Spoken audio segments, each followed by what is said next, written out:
Salam olahraga. Apa kabar? Semoga teman-teman dalam keadaan sehat ya. Mengenai dari laga kemarin malam, dari keseluruhan memang sangat luar biasa ya. Mudah-mudahan untuk laga malam hari ini lebih baik ya. Oke, di laga pertama kita kembali membahas UEFA Liga Champion.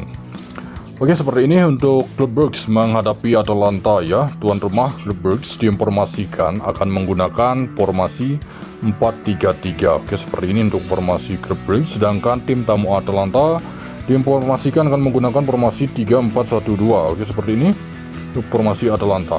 The Brugge di laga ini ada satu pemain mereka tidak akan bermain, sedangkan Atalanta cukup banyak ya pemain mereka yang mengalami cedera, itu sekitar ada 7 pemain. Jadi untuk laga ini menurut versi saya sendiri nampaknya tuan rumah Club Brugge akan mampu menahan Atalanta di laga ini ya.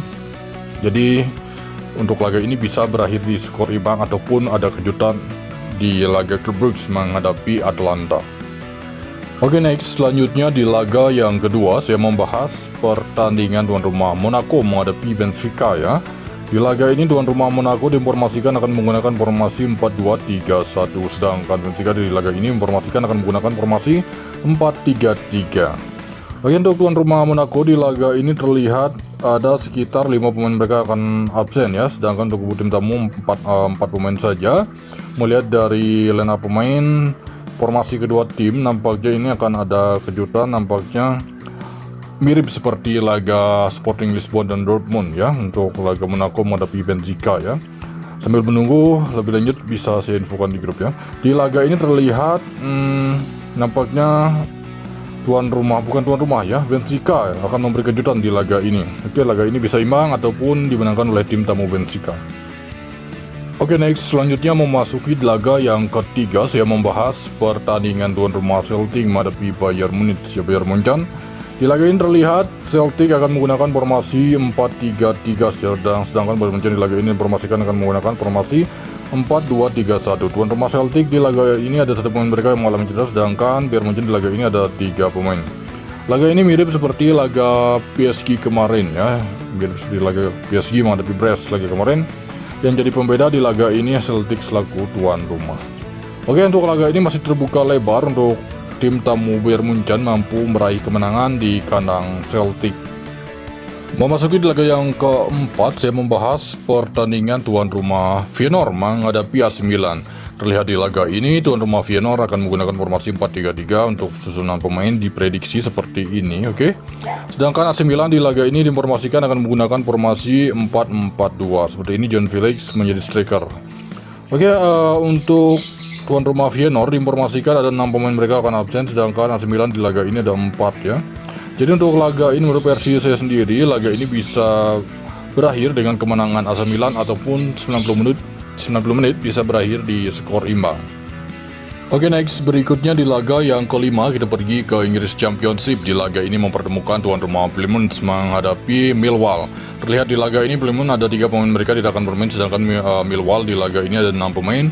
Dari klasemen sementara dari lanjutan Inggris Championship, di mana tuan rumah Plymouth itu berada di peringkat 24 juru kunci dari Liga Inggris Championship ya, sedangkan Millwall berada di peringkat 14.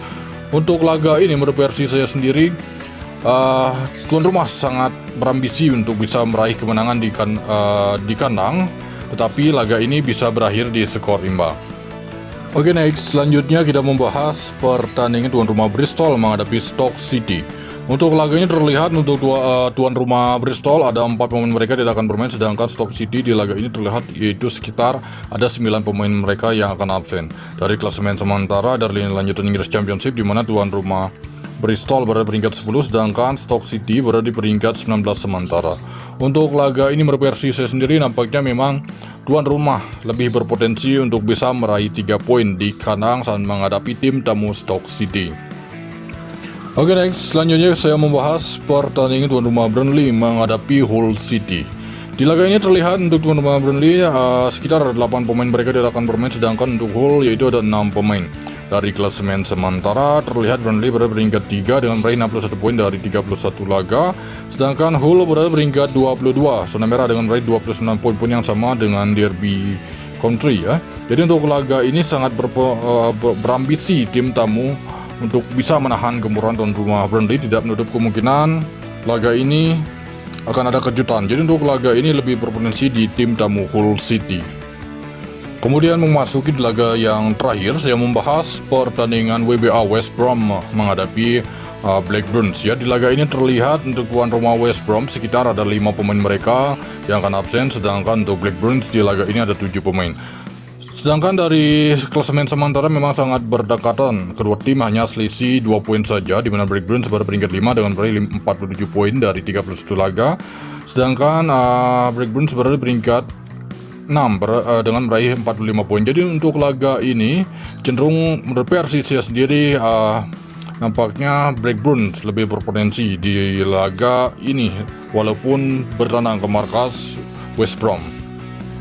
Oke, baik, itu dia mengenai dari laga malam hari ini. Terima kasih, salam olahraga. Enemy aircraft spotted.